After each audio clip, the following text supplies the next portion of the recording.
السلام عليكم ورحمة الله تعالى وبركاته. مرحبا بالجميع وتحية إليكم من جديد. برنامج اليوم هو برنامج مهم موجه خاصة إلى الإخوة والأخوات الذين يسألون عن كيف ممكن أن ننجح في الحصول على تأشيرة دخول إلى الولايات المتحدة الأمريكية. إذا هناك نقاط مهمة سوف نتطرق لها في البرنامج، ولا بأس إن استفدتم من البرنامج أن تقوموا بمشاركته مع الأصدقاء والأحباء، هذا كله لكي تعم الفائدة. ولا تنسوا أن تشتركوا في القناة. إذا إلى كل من لديهم طرح للسؤال أو التساؤل المهم عن كيفية النجاح في الحصول على فيزا أو تأشيرة للدخول إلى الولايات المتحدة الأمريكية، سواء تأشيرة للهجرة أو تأشيرة لغير الهجرة. وسبق لنا أن وضحنا بأن تأشيرة الهجرة تعنى بتأشيرة لم شمل عائلي، قرعة عشوائية أمريكية، كذلك فيزا أو تأشيرة استثمار وتأشيرة عمل. أما عن تأشيرة لغير الهجرة فهي مختلفة ومتنوعة، من ضمنها فيزا سياحة، دراسة، فيزا كذلك علاج، إلى غير ذلك من التأشيرات، واللائحة طويلة. إذا بالنسبة لأغلبية التأشيرات لازم أن نضع في الحسبان بأنها تلزم على المقدم عليها أن تتوفر فيه الشروط الموضوعة في كل تأشيرة أو صنف من هذه التأشيرات. فإن توفرت الشروط والمؤهلات مكتملة في الشخص المعني بالتقديم على كل تأشيرة سواء للهجرة أو لغير الهجرة، أكيد نضمن له الحصول والنجاح لكي يتحصل على الفيزا بسلام يوم الموعد والمقابلة. وأكيد الإجراءات الاستباقية هي التي تخول لنا ما بعد الإجراء الاستباقي. ونعني بالإجراء الاستباقي أي لازم على المعني بالتقديم على التأشيرة أن ينظر إلى ما له وما عليه، إلى الشروط المتوفرة فيه، المؤهلات التي هي متوفرة ومطلوبة في التأشيرة التي يريد التقديم عليها. فإن توفرت فممكن أن يبدأ في الإجراءات بدون تخوف، بدون أيها مشكل. وكذلك ننصح كل من يعنون بالتقديم على أنواع تأشيرة الدخول إلى الولايات المتحدة الأمريكية، عليكم أن تضعوا في الحسبان بأن الدخول إلى الولايات المتحدة الأمريكية ليس بالسهل والهين، أنه هناك تشديد على كل تأشيرة مقدم عليها المعنيون بالأمر. أكيد في حالة اكتمال الملف واشتغلنا على الإجراءات الاستباقية بخير وسلام سوف ننجح في الحصول على الفيزا، هذا للتأكيد. ولكن هناك بعض الإخوة ممكن أنهم يستهينوا ولو بوثيقة واحدة في الملف المقدم على التأشيرة باسمها، فهؤلاء قد يوقعوا أنفسهم في المحظور. وأكيد يوم الموعد والمقابلة سوف يجدوا عرقلة ومشكل في عدم النجاح في الحصول على الفيزا. ممكن للبعض أن ينتقل إلى إجراء إداري، ممكن لبعض الذين قدموا على هذه التأشيرة أنهم لن يحصلوا عليها وترفض لهم، وضروري ومؤكد بالنسبة للتأشيرة التي قدموا عليها رغم أنهم قاموا مثلا بأداء واجب رسوم الفيزا، فهنا القانون لا يمكنكم من استرداد يعني الواجب الذي قمتم بأدائه على رسوم الفيزا كيفما كانت هذه التأشيرة. ونؤكد بأن تأشيرات لغير الهجرة أغلبيتها أكيد تمنح، أغلبيتها تمنح. نؤكد على فيزا سياحة، هذه التأشيرة أكيد أغلبية الإخوة والأخوات الذين يقدموا عليها يتحصلوا عليها، والقلة ترفض لهم التأشيرة ولها أسباب كذلك. أما بالنسبة للفيزا الزيارة نفس الشيء، الأغلبية يتحصلوا على هذه التأشيرة. أما عن تأشيرة الدراسة نفس الشيء، الأغلبية يتحصل عليها والقلة ممكن أنها ترفض لهم، وكذلك هذا له أسبابه. إلى غير ذلك من التأشيرات التي تحسب على فيزا لغير الهجرة وتعتبر مؤقتة، لا تخول للحاصلين عليها الإقامة الدائمة بالولايات المتحدة، بل عليهم أن يمكثوا ويقيموا فترة من الوقت لأشهر محسوبة، وعليهم العودة إلى بلدهم الأم. أما عن تأشيرات الهجرة إلى الولايات المتحدة الأمريكية، أكيد هذه التأشيرات ممكن أنها تمنح للأغلبية، والقلة كذلك ترفض لهم، وهذا له أسبابه.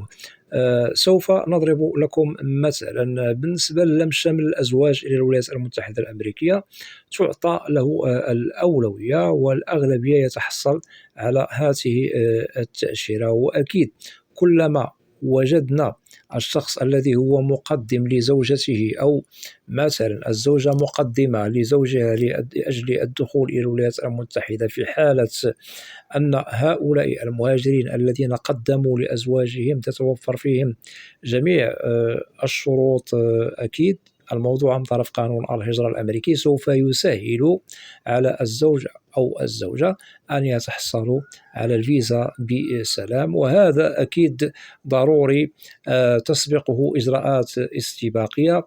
ننظر إلى مطلوب منا بدون زيادة أو نقص. نؤكد هناك مراحل تسير فيها مجريات تقديم ملفات الهجرة إلى الولايات المتحدة الأمريكية من طرف العائلة أو الأزواج بأمريكا، وأكيد عندما نتحرى كل صغيرة وكبيرة ونشتغل على جمع الوثائق بالترتيب، وكذلك ضروري أن نجد المهاجر الذي مثلا يقدم لأهله أن تتوفر فيه شروط مهمة سبق لنا أن وضحناها عبر برامج في القناة والمتعلقة بلم شمل عائلي. هناك الدخل، حساب بنكي، المسكن، إلى غير ذلك من الشروط التي لازم وتلزم الشخص المهاجر بالولايات المتحدة الأمريكية أن تتوفر فيه إذا أراد التقديم للأزواج أو العائلة. إذن هنا نؤكد النجاح مرهون، ونؤكد ونسطر على هذه النقطة، مرهون بالإجراءات الاستباقية التي يشتغل عليها كل من يقدمون على تأشيرة للدخول إلى الولايات المتحدة الأمريكية. الملف هو الذي سوف يوضح لنا مسار نجاح التأشيرة. الملف عندما نقدمه ونشتغل عليه بنظام وكذلك بترتيب، فاعلموا بأنه الأمور تمر مرور الكرام بدون مشكل، والشخص المعني بهذه التأشيرة سوف يتحصل عليها بنجاح بدون مشكل. وأسباب رفض التأشيرة هي مختلفة، وسبق لنا أن وضحنا أسباب رفض فيزا دخول إلى الولايات المتحدة الأمريكية بكل أصنافها، سواء تأشيرة الهجرة وكذلك تأشيرات لغير الهجرة. إذن إلى كل الإخوة والأخوات، اعلموا علم اليقين بأنه التقديم على تأشيرات للدخول إلى الولايات المتحدة الأمريكية ضروري أننا نحترمه من كل الجوانب وعلى كل الأصعدة. واعلموا بأن جميع تأشيرات الدخول إلى الولايات المتحدة الأمريكية قد تمكنكم من الدخول إلى أمريكا في حالة أنكم قدمتم في الوهلة الأولى بنظام، سواء بالنسبة للإخوة الذين هم مقدمون على فيزا هجرة، وكذلك الإخوة الذين مقدمون على فيزا لغير الهجرة. بالنسبة لتأشيرات الهجرة أكيد تقدم من داخل الولايات المتحدة الأمريكية. ونؤكد على نقطة مهمة، ممكن للمعني بالتقديم لعائلته أن يقدم لوحده أو أنه يقدم عن طريق محامي هجرة، هذا ليس بالمشكل، لأن هناك بعض الإخوة ممكن أنهم يطرحون السؤال: هل المحامي ممكن أنه ينجح أو يسهل علينا الحصول على الفيزا 100% يوم الموعد والمقابلة؟ نؤكد بأن المحامي فقط يشتغل على ضبط جميع الأوراق التي تخص ملفكم. كذلك المحامي قد يسهل عليكم بعض الأشياء التي قد تشكل عليكم مشكلا في عرقلة الملف. المحامي دائما عمله هو مرتبط ما بين قوسين بتنظيم الملف ليس إلا. ودور المحامي هو يشتغل في مكانه أكيد من مكتبه، ولكن يعلم بأنه يعرف من أين يدخل ومن أين يخرج. وبالنسبة للمحامي ممكن أنكم تقومون بالاستعانة به وبتكليفه، ليس بالمشكل، لأنه أكيد له يعني عمل نظامي قد يسهل على المعني بتقديم ملفات هجرة. أشياء مهمة قد نجدها مسطورة على كل من لا يعرف كيفية تقديم طلباتهم لدى مصالح الهجرة بالولايات المتحدة. هذا هو عمل المحامي. أما في حالة أن المهاجر يعرف كيفية تقديم الملف من الألف إلى الياء، فممكن للمهاجر أن يقدم لوحده. أما بالنسبة للذين يقدموا على تأشيرات لغير الهجرة، أكيد هذه التأشيرات تقدم من خارج الولايات المتحدة، وهذا أكيد ضروري أن يعلمه كل من يريدون التقديم على تأشيرة الدخول إلى الولايات المتحدة الأمريكية. أكيد بالنسبة لفيزا سياحة تقدم خارج الولايات المتحدة وتقدم من داخل بلدكم. هذا كذلك سبق لنا أن وضحناه عبر القناة عن قانون التقديم على فيزا سياحة أو زيارة أو دراسة. كل هذه التأشيرات وهناك تأشيرات أخرى لغير الهجرة تقدم من خارج الولايات المتحدة الأمريكية، ولازم كذلك ترتيب أوراقها. وكذلك اعلموا بأن تأشيرات لغير الهجرة تقدم أكيد عبر الانترنت، وهناك مستندات أو وثائق سوف تطلب من المعنيين بالأمر، ولازم الاشتغال بضوابط. ونؤكد بأن تأشيرات لغير الهجرة جميعها تقدم خارج الولايات المتحدة الأمريكية، سواء قدمتم على فيزا سياحة، زيارة، دراسة، علاج، إلى غير ذلك من التأشيرات. واعلموا بأن نجاح الحصول على كل أنواع تأشيرات الدخول إلى الولايات المتحدة الأمريكية أكيد هو دائما مرهون منحصر أكيد في الإجراءات الاستباقية التي يشتغل عليها المقدمون على تأشيرات دخول إلى الولايات المتحدة الأمريكية.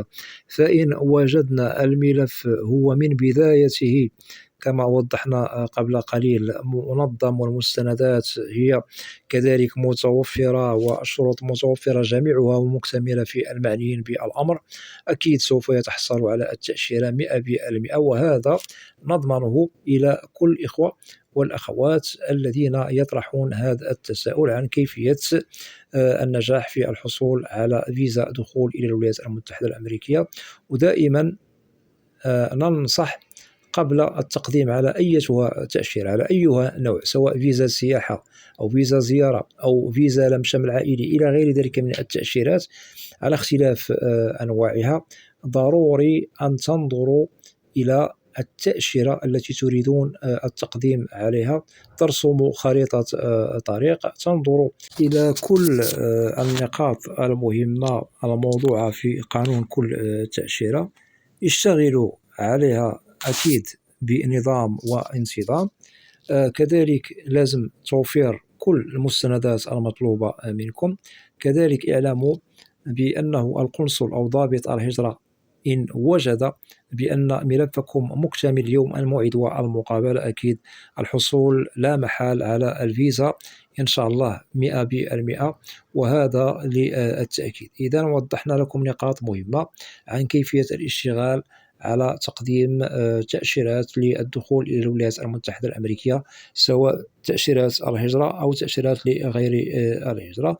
ونجاحها هو أكيد مرهون بكم أنتم كمعنيون بهذه التأشيرة وبالشروط المتوفرة فيكم. أما بالنسبة للإخوة والأخوات الذين قد نجد أنه لديه مشكل في الوثائق، أو أنه لا تتوفر فيه ولو شرط، أو غير مؤهل للتقديم على هذه التأشيرة، أكيد لن يتحصل على الفيزا. إذن نجاح الحصول على الفيزا ممكن إن وجدنا المعنيين بالأمر أكيد ملفهم كامل مكتمل تتوفر فيهم الشروط والمؤهلات، هذا للتأكيد. وفي حالة أنه لديكم أسئلة تتعلق ببرنامج اليوم أو أيها برنامج في القناة، فممكن أن تقوموا بوضع تعاليق، وإن شاء الله سوف تجدوا الإجابة عبر البرنامج المعروف في القناة، برنامج أسئلة وأجوبة، لأنني لا أستثني منكم أحدا. وأتمنى من الإخوة والأخوات الذين لا زالوا لم يشتركوا في القناة، أدعوكم للاشتراك في القناة وتفعيل زر الجرس ليصل إليكم كل جديد. ولا تنسوا أن تدعمونا دائما باللايك لكي نصل إلى أكبر نسبة من المشاهدة. وبالنسبة للقناة، محتواها كامل وشامل عن الهجرة والمهاجر إلى الولايات المتحدة الأمريكية بشكل عام وكتعريف. وإذا لديكم أيها تساؤل فأنا أرحب بالكل بدون استثناء. وأود أن أشكر جزيل الشكر كل الإخوة والأخوات الذين يقومون بوضع تعاليق محترمة. مرحب بكم جميعا بأسمائكم، وإلى لقاء قريب بإذن الله، والسلام عليكم ورحمة الله تعالى وبركاته.